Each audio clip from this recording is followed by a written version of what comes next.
안녕하세요. 국내 의료 정보 현황 발표를 맡은 순천향대학교 의료-IT공학과 설정빈입니다. 제가 발표할 항목은 챕터 9의 Safety, Quality and Value인데요. 이전 버전으로는 챕터 17의 Patient Safety and Health Information Technology를 참고하시면 될 것 같습니다. 참고문헌으로는 Health Informatics가 있습니다. 목차입니다. 첫 번째로 Safety, Quality and Value란 두 번째로 환자 안전 관련 국내 기관 소개, 세 번째로 과실 감소 기술, 네 번째로 국내 드럭 상용작용 현황, 마지막으로 국내 DUR 현황을 발표할 예정입니다. Safety, Quality and Value란 무엇인가? 들어가기에 앞서 Safety, Quality and Value를 간단히 소개해 보도록 하겠습니다. 우선 환자 안전이 무엇인지 이해하기 쉽게 설명된 동영상을 보고 오겠습니다.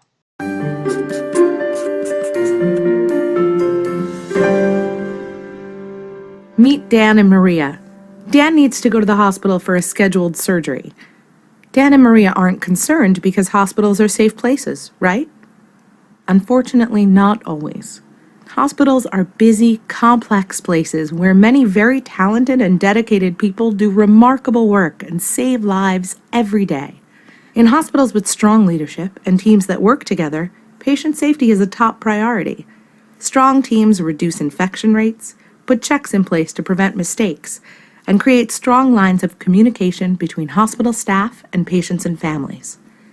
All people make mistakes, but when there's a good team in place, they can look out for each other. But some hospitals don't have teams that work well together or good leadership. When one person makes a mistake, there isn't a good team ready to catch that mistake, and the patient suffers. Communication breaks down and patients get harmed. Patients experience dangerous complications, recovery is slower, and some patients even die unnecessarily. Let's take a look at two of the most common harms patients face. These harms are mistakes with medicine and infections that could be prevented. More than 1 million times a year, patients in the U.S. are given the wrong medication or the wrong dose of a medication while in the hospital. Even the best doctor or nurse can make a tiny error with really big consequences. And every year, 1 out of every 25 patients develops an infection while in the hospital. An infection that didn't have to happen. The most shocking side of the hospital safety problem is that as many as 440,000 people die each and every year because of hospital safety problems. That's like the entire population of Miami dying unnecessarily. While many hospitals are good at keeping their patients safe, some hospitals aren't. Some hospitals have hidden dangers you should know about. The Hospital Safety Score grades hospitals on how safe they are for patients, so you can protect yourself and your loved ones. Learn how your hospital scores on safety. 환자 안전이란 온갖 상해나 사고가 일어나지 않도록 또는 감염에 의해 일어나는 질병에 걸리지 않기 위한 수단을 적절하게 해서 환자를 안전하게 지키는 것을 말합니다. 이때 적절하게란 환자의 자살행위 조기 발견이나 예방 등도 포함됩니다. 간호를 하는 사람은 언제나 환자의 안전을 저해하는 인자를 관찰, 예측해서 안전을 지키기 위해 대처하고 부주의에 의해 상기 사항에 의해서 환자의 생명을 단축시키는 일이 있어서는 안 된다는 것을 의미합니다. 이 장에서는 환자 안전의 질과 가치 향상에 관한 발표를 하고자 합니다. 환자 안전 관련 국내 기관 소개입니다. 환자 안전 개선을 위해 노력하는 주요 정부, 비정부 주관 기관에 대해 설명해 드리도록 하겠습니다. 첫 번째로 보건복지부입니다. 생애 전 주기에 걸친 예방적 건강관리를 강화하고 정신건강에 대한 투자를 확립하고 있습니다. 의료기관 평가인증원입니다. 보건복지부로부터 환자안전 보고학습 시스템 운영 업무를 위임받아 수행하고 있는 의료기관 평가인증원은 2016년 7월 환자안전법이 국회를 통과하면서 환자안전 보고학습 시스템 운영 위탁기관으로 지정되어 환자안전사고 접수 및 전담 인력 관리 등의 업무를 수행하고 있습니다. 환자안전 보고학습 시스템입니다. 의료기관들이 자발적으로 환자안전 시스템을 구축하고 환자 안전사고에 대하여 국가 차원의 정보 수집 및 학습 체계를 통해 국민들이 안심하고 이용할 수 있는 안전한 의료기관을 만드는 데 그 목적을 두고 있습니다. 다음으로 한국의료질향상학회입니다. 환자 안전과 의료의 질 향상을 위하여 정기학술대회의 개최, 연수교육의 시행, 학회지의 발간, 관련 문항 간행 등의 활동을 활발하게 전개하여 우리나라 진료 현장에서 의료의 질 향상에 크게 기여하고 있습니다. 한국의약품안전관리원입니다. 의약품 안전정보 수집, 분석, 평가 및 제공, 의약품 안전 사용, DUR 정보 개발, 의약품 부작용 인과관계 조사 규명, 의약품 부작용 피해 구제 사업 및 마약류 통합관리 시스템 운영 등 안전관리 업무를 수행함으로써 의약품 안전 조치를 위한 과학적 의사결정을 지원하고 있습니다. 국민건강보험공단입니다. 국민을 질병의 위험에서 보호하는 건강보험과 노후의 편안한 삶을 보장하는 노인장기요양보험을 운영하는 기관입니다. 마지막으로 식품의약품안전처입니다. 식품의약품의 안전관리 체계를 구축, 운영하여 국민이 안전하고 건강한 삶을 영위할 수 있도록 하고자 하고 있습니다. 다음으로는 과실감소 기술입니다. 과실감소를 기대할 수 있는 기술에는 CPOE, Computerized Provider Order Entry가 있습니다. 처방 전달 시스템이라고 하여 현재 수많은 병원에서 사용하고 있는 일종의 전산 시스템으로 환자의 병력을 저장하고 처방전을 발급하는 프로그램입니다. 임상 현장에서 환자의 유전적 성질과 이에 따른 약물 대사 반응 차이를 밝혀 이를 고려한 처방을 할 수 있도록 도와주는 시스템입니다. 약물 유전학 정보를 바탕으로 하여 약물을 처방하는 데 매우 중요한 역할을 하고 있으며 질병 치료 측면에서 질적 향상을 구현하고 있는 것으로 평가받고 있습니다. 이 기술을 통해 약 이름과 관련된 오류가 감소하고 처방전 글자의 식별 용이, 처방자의 약품 확인 용이와 같은 효과를 가집니다.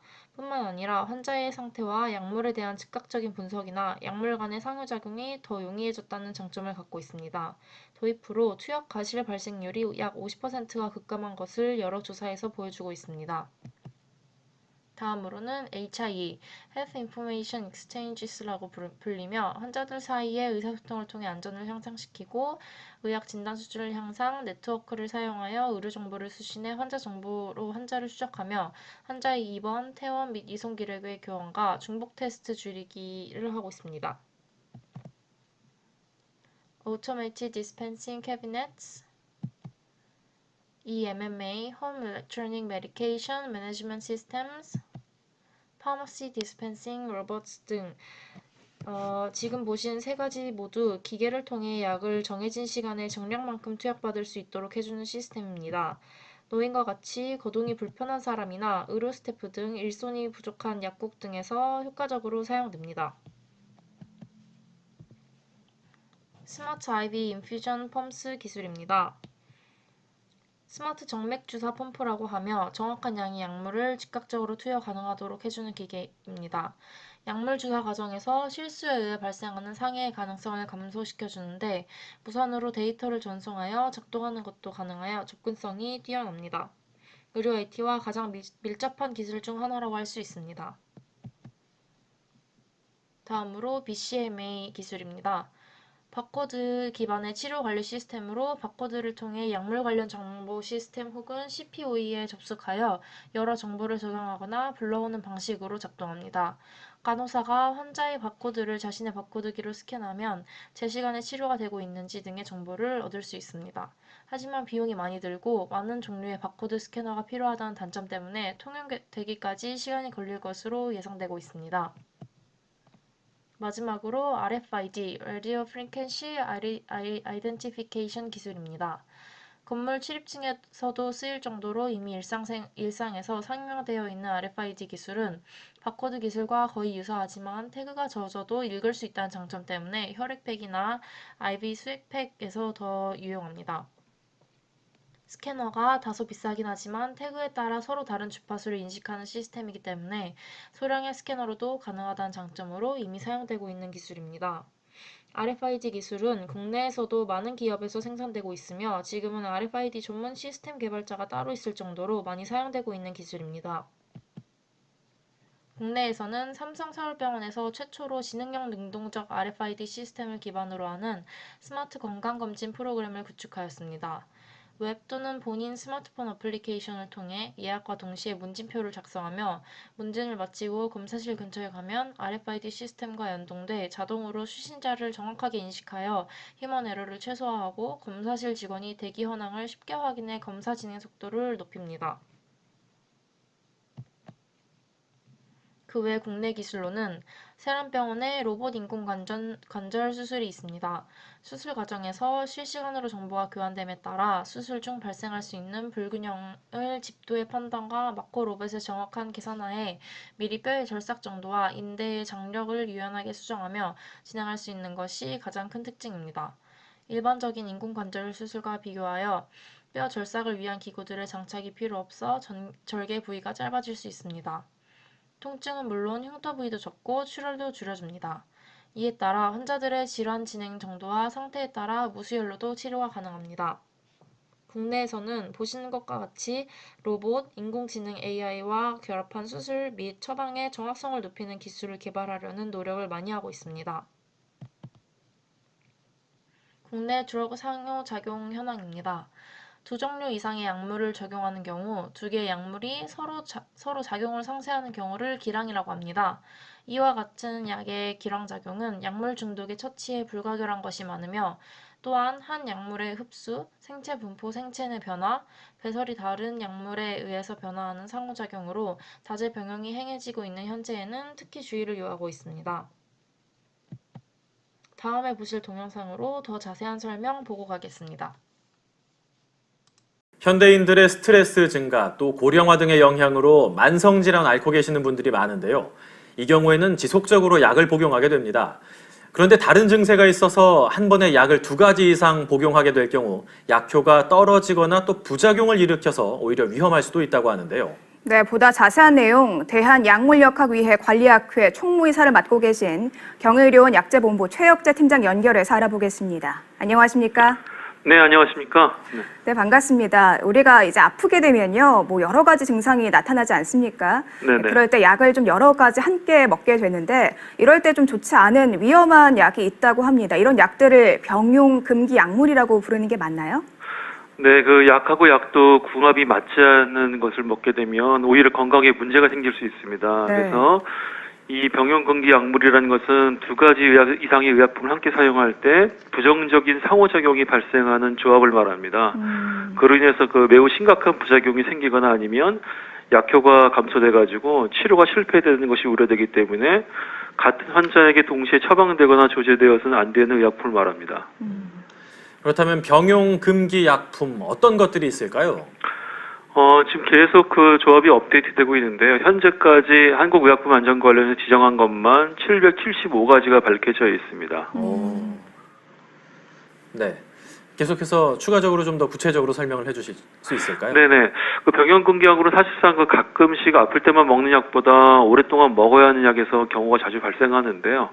아무래도 그 일반인들에게 밀접한 것은 전문 의약품보다는 일반 의약품이 섞여 있을 때가 많을 것 같습니다. 그래서 익숙한 것만 간단히 추려서 말씀드리면은 그 부작용이 나타나는 경우가 있습니다. 그래서 당뇨병 약을 그 항생제나 결핵약, 소염 진통제랑 먹게 될 때 그 배설이 잘 안 되게 하면서 당뇨병 약의 효과가 너무 올라가서 저혈당이 찾아올 수도 있고요.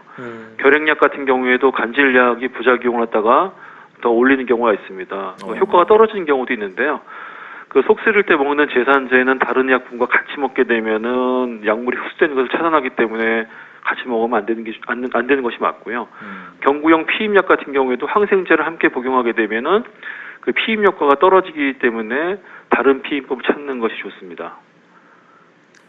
심지어 이 병용 금기 약물 때문에 사망에 이르는 경우도 있다고요? 네네. 그 사실 이 병용금기 약물이 그 표면 위로 주제가 떠오르기 전에는 아마 이 잘못된 조합으로 인해 가지고 사망한 사람들이 꽤 있었을 것입니다. 그런데 그 수년 전에 국내에서 한 젊은 여성이 그 무좀이 굉장히 심해서 무좀약을 먹고 있었습니다. 근데 여성에게는 이게 드러내고 싶지 않은 비밀이다 보니까 얘기를 하지 않고 혼자 먹다가 어느 날 그 콧물 감기 때문에 알레르기 약을 처방받아서 둘을 같이 먹고 잔 적이 있습니다. 근데 다음 날 아침에 그 심장마비로 사망한 채로 발견된 사건이 있었습니다. 그러니까 무좀약이 알레르기 약에 분해되고 배설되는 것을 억제하는 바람에 알레르기 약의 농도가 너무 높아져가지고요. 그 치명적인 심장마비라는 부작용이 찾아왔던 것이죠. 그래서 이 사건이 병용금기 약물의 문제를 속히 해결해야겠다는 관계자들의 동기를 촉발했던 사건이기도 합니다. 네. 뭐 심지어 이 사망에까지 이를 수 있다고 하니까 굉장히 좀 심각한데 우리가 좀 몸이 안 좋으면 스스로 판단해서 약을 여러 가지 함께 복용하는 사례도 많은데 굉장히 좀 조심해야 할 것 같다는 생각이 드는데요. 네네. 네. 그렇다면 이 두 가지 약을 함께 먹었을 때 우리 몸에 좋지 않은 이유는 무엇일까요? 이제 그 약은 사실상은 몸 안에 적절한 농도를 유지할 효과도 있고 부작용도 최소화되는데요. 이 병용금기 약물은 그 서로 각자가 이제 그 분해되고 배설되는 효소에 영향을 주게 됩니다. 그래서 상대방이 분해되는 효소를 갖다가 과도하게 작용하도록 하게 되면은 그 상대방의 약물이 너무 빨리 분해돼가 효과가 떨어지는 거고요. 아니 거꾸로 그 효소를 억제하는 경우도 있습니다. 그렇게 되면은 그 같이 먹었던 약물이 너무 농도가 높아져가지고 부작용이 생기는 거죠. 그래서 이걸 약물 상호작용이라고 부릅니다. 약효가 더 세지는 경우도 있고 약효가 너무 약해져서 부작용이 생기는 경우도 있다. 이제 이렇게 말씀을 해주셨는데 네네. 이런 함께 먹으면 이제 위험한 약물들 환자가 개인적으로 노력을 해야 되기는 하겠지만 사실 전문성 문제 때문에 좀 어려운 문제들이 많지 않습니까? 예, 그렇죠. 제도적인 보완이 좀 필요할 것 같은데 이를 위해서 여러 가지 노력을 기울이고 있다고요. 네, 그 국내에서는 이제 한국의약품안전관리원 건강보험심사평가원이 주도를 해가지고요. 계속적으로 조합을 업데이트해서 그 의학 전문을 알려주고 있습니다. 그래서 처방 단계에서 이제 만약에 두 가지 약물이 같이 처방될 경우에는 팜업이 뜨는 서비스도 제공되고 있고요. 이것을 의약품 안심 서비스 또는 DUR이라고 합니다. 사람들은 사실 인종이나 성별 또는 뭐 앓고 있는 질환이나 체질에 따라서 그 다 분해 능력이 틀리기 때문에 국내인들에게 적합한 의약품 안심 서비스를 계속 개발하고 있는 중인 거죠. 네, 그렇군요. 네. 뭐 특히 또 좀 연세가 있으신 분들 같은 경우에는 더 약을 많이 복용하게 되는데 이런 분들을 위해서도 여러 가지 좀 우리가 제도적으로 노력하고 있는 게 있습니까? 일단은 그 초고령화 사회로 우리나라가 가고 있기 때문에 그 한 번에 뭐 심지어는 10가지 이상의 약물을 드시는 분도 있습니다. 네. 그래서 이런 경우에는 특히나 그 위험도가 높기 때문에 이 의약품 안심 서비스를 통해 가지고 가능한 한 의약품을 최소화해서 복용할 수 있도록 계속적으로 지금 현장에서는 그런 노력들이 지금 집중되고 있는 것을 알고 있습니다. 네, 뭐 가정에 있는 약이 내 몸에 좋은가 좋지 않은가를 좀 미리 알아볼 수 있다면 미리 좀 예방할 수 있는 좋은 방법이 될 것 같은데 쉽게 알아볼 수 있는 방법이 따로 있을까요? 네, 얼마든지 가능합니다. 그 건강보험심사평가 홈페이지 들어가면은 내가 먹는 약 한 번에 하라는 코너가 있습니다. 거기서 인증 절차를 거치면 간단하게 확인할 수 있고요. 스마트폰 앱에서도 확인이 가능합니다. 근데 뭐 가장 또 기본적인 것이라면은 진료를 받는 병원에서 의사한테 처방받을 때나 아니 약국에서 약을 구입할 때 문의하면은 그 자리에서 쉽게 알아볼 수 있습니다. 네. 이제 약을 동반하지 않기 위해 상당히 많은 노력이 필요할 것 같은데요. 우리 생활 속에서 지킬 수 있는 생활 습관 이런 것들이 있다면 좀 소개를 해주시죠. 사실 그 기본적인 겁니다. 왜냐면은 우리가 전자제품을 살 때도 설명서부터 읽어보게 되는데요. 이 생명과 직결되는 약도 마찬가지입니다. 그래서 사실 전문가가 아니니까 설명서를 다 이해할 수는 없지만은 그 의사나 약사한테 이제 같이 먹으면 안 되는 약이 있는지, 같이 먹으면 안 되는 음식이 있는지는 물어보는 습관을 들이는 것이 좋죠. 그래서 또 전문 약품을 갖다가 처방받아 먹고 있다가도 일반 약품을 자의해서 구입할 경우 반드시 그 약사한테 병용금기 여부를 확인하는 것이 좋습니다. 왜냐하면은 똑같은 성분이라고 해도 회사에 따라서 수백 가지가 있기 때문에 전문가도 사실상 이름만으로 구별하기 쉽지 않기 때문인 거죠. 그래서 자신이 먹는 약에 대해서 관심을 가지는 습관이 굉장히 필요합니다. 네, 지금까지 약물역학위해관리학회 총무이사를 맡고 계신 경희의료원 약제본부 최혁재 팀장과 함께 병용금지 약물에 대해서 이야기 나눴습니다. 팀장님 오늘 말씀 감사합니다. 네, 감사합니다. 약물 상호작용에 의해 국내 기술 현황, 대처 방안에 대해서 잘 설명된 영상이었는데요. 영상에서도 언급했듯이 의약품 안전 서비스 DUR의 현황을 좀 더 알아보았습니다. 드러그 상호작용 사례는 아니지만 약물 사고 사례도 국내에서 일어나는 사고 중 많은 비율을 차지해 관련 동영상을 준비해왔습니다.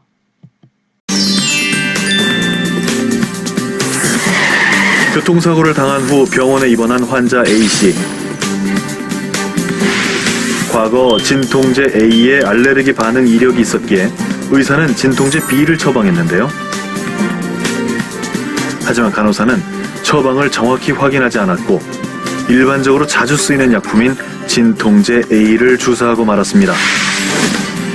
집으로 돌아온 환자 A씨는 몇 시간 뒤 알레르기 반응을 보이며 고통을 호소하는 상황이 발생하게 된 것인데요. 사례처럼 의약품을 투여하는 과정에서 간호사가 의사의 처방을 잘못 확인해 발생하는 투약 사고가 종종 발생합니다. 간호사는 반드시 담당 의사의 처방을 정확하게 확인한 후 약물의 투약 원칙에 따라 투여해야 하고, 만약 의심이 가는 처방 지시라면 반드시 재확인을 거쳐야 합니다. 60대 환자 B씨. 간세포암이 발견돼 치료를 받던 중 혈압이 급격히 떨어지게 됐습니다. 혈압 저하가 지속해서 나타나자 병원 의료진은 약물 자동 주입기를 이용해 승합제 혼합액을 투여했는데, 간호사의 실수로 8.5ml가 아닌 시간당 85ml의 주입량을 투여하고 말았고, 결국 환자 B씨는 승합제 과량 투여로 인해 사망했습니다. 이 사례 역시 간호사의 주의의무 소홀로 인해 발생한 것인데요. 약물 자동 주입기로 약물을 투여하고 있더라도 주입 속도나 투입 양과 함께 환자의 활력 징후나 상태가 어떠한지를 계속 확인해야 합니다. 위험한 약물을 투여하거나 양을 변경하게 될 때는 이상 반응이 생길 가능성에 항상 대비해야 하고, 만약 약물로 인한 부작용이 발견되면 주치의나 당직 의사와 함께 즉각적으로 조치해야 합니다. 의약품 투약 사고는 비교적 자주 발생하는 사고이기 때문에 약물의 종류, 용량, 투약 방법에 더욱 주의를 기울일 필요가 있습니다. 의료인의 문진에서부터 검사, 처방, 투약 등 진료 행위 전반에 걸쳐 의료사고의 위험성이 있기 때문에 의료인은 전문가로서 높은 주의 의무가 있고 책임이 따를 수 있다는 점에 유의해야 합니다. 그리고 드러그 상호작용 방지를 위한 국내 기술 관련 동영상을 보고 가겠습니다.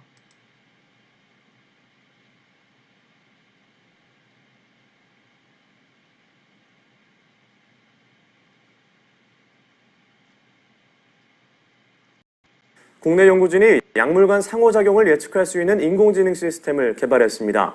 카이스트 이상엽 교수팀은 딥러닝 기술을 적용해 19만 2,200여 개 약물 간 상호작용을 92%의 정확도로 예측할 수 있는 인공지능 시스템 딥DDI를 개발했다고 밝혔습니다. 이 인공지능 시스템은 두 약물 간 상호작용을 예측해 사람이 읽을 수 있는 영문 문장으로 그 결과를 보여줍니다. 또 두 약물을 복용할 때 일어날 수 있는 유해 반응이나 특정 약물의 약효를 떨어뜨릴 수 있는 음식도 예측해줍니다. 연구팀은 이번에 개발된 인공지능 시스템을 통해 여러 약물을 섞어 투여할 때 부작용을 줄이고 투약 시 적절한 음식 정보를 제공하는 일 등이 가능할 것으로 기대했습니다. 이번 연구 결과는 미국 국립과학원 회보에 실렸습니다.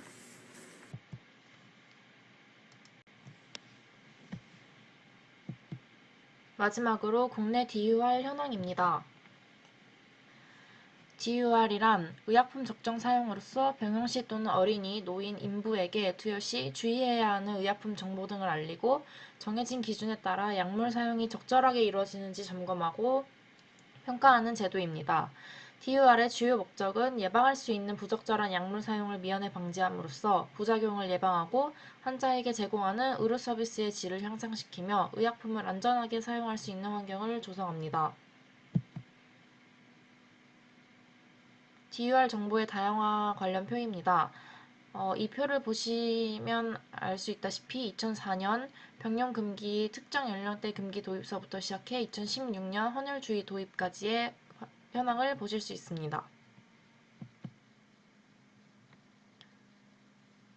금기 성분 고시의 병용 금기 항목 946건서부터 시작해 주의 성분 공고 및 정보 제공 분할 주의의 1645건까지 확인하실 수 있습니다.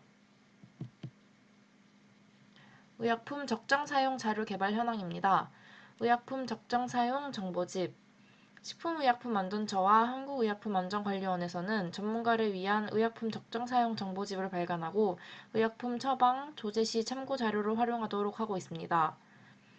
2008년에는 알레르기 주의 의약품, 2009년에는 노인의 병태 생리학적 특징으로 인한 일반적 주의사항, 노인주의 의약품 및 다빈도 처방의약품 등을 대상으로 한 정보집을 개발 제공, 2010년에는 임신 중 의약품 안전 사용, 2011년에는 소아, 신질환 환자, 12년에는 간질환 환자에 대한 의약품 적정 사용 정보집을 개발 제공하였습니다.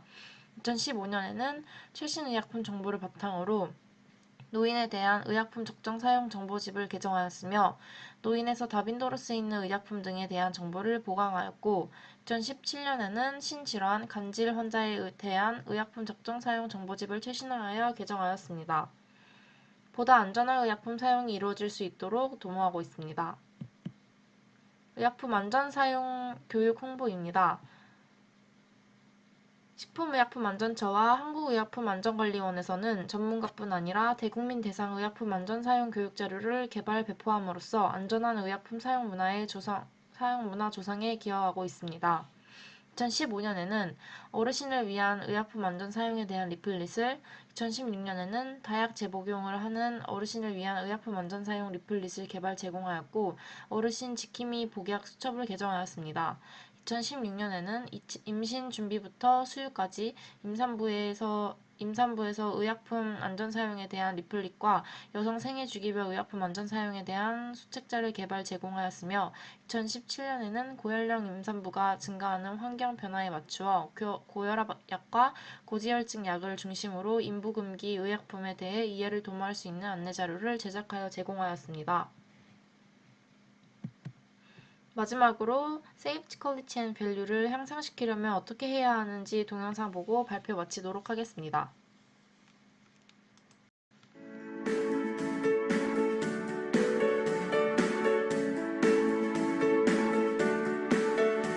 Healthcare providers have a lot going on.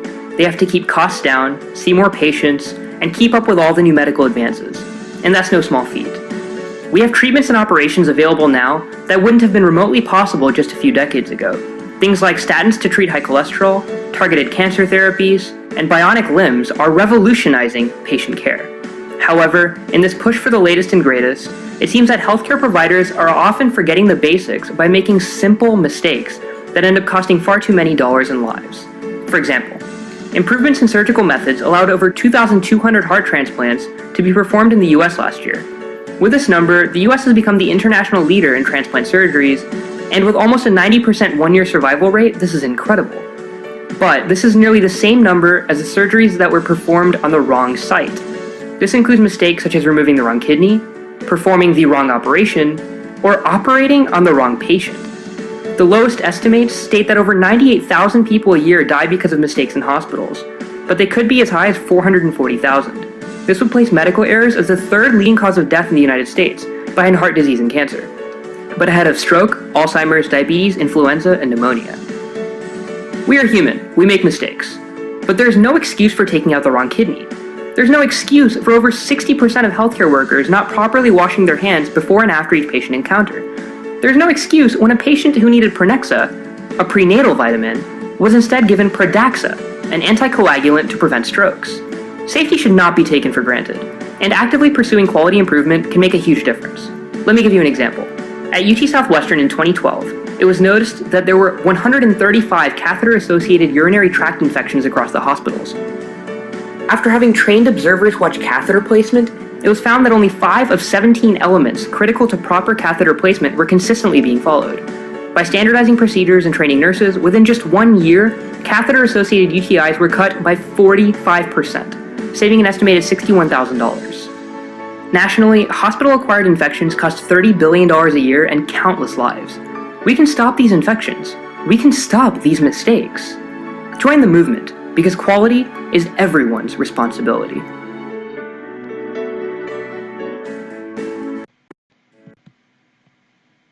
이상으로 국내 의료 정보에 관해 발표 마치도록 하겠습니다. 감사합니다.